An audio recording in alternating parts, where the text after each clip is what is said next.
Pada masa kolonial Belanda tahun 1830, Gubernur Jenderal Hindia Belanda bernama Johannes van den Bosch menerapkan sistem tanam paksa atau yang disebut sebagai kulturstelsel. Dalam sistem ini, rakyat Indonesia diwajibkan untuk menanamkan tanaman ekspor seperti kopi, tebu, dan nila untuk kepentingan Belanda. Namun, aturan ini banyak disalahgunakan. Rakyat kehilangan lahan pertanian, kelaparan meluas, dan kemiskinan semakin parah. Sementara itu, Belanda justru meraup keuntungan besar dari hasil bumi Indonesia. Sistem tanam paksa atau kulturstelsel bikin rakyat Indonesia menderita. Tapi ternyata kebijakan ini juga diprotes oleh sebagian orang Belanda karena dianggap tidak manusiawi.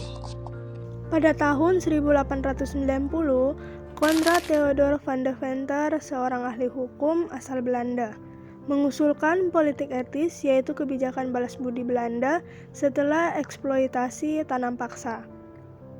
Selain itu, ada beberapa tokoh yang mempelopori politik etis, yaitu Peter Broodschoof, seorang wartawan, dan Baron van Hove, seorang menteri politikus.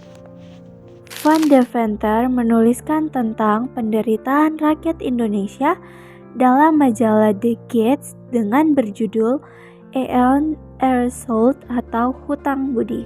Gagasannya didukung Ratu Wilhelmina yang akhirnya melahirkan kebijakan Trias Van Deventer yang berisi pada 3 tujuan, yaitu: yang pertama, irigasi.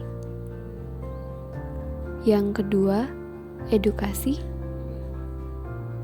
Dan yang ketiga, emigrasi. Dari sejarah ini, kita melihat bagaimana tanam paksa membawa penderitaan hingga politik etis lahir sebagai balas budi. Tapi, benarkah itu membawa kesejahteraan?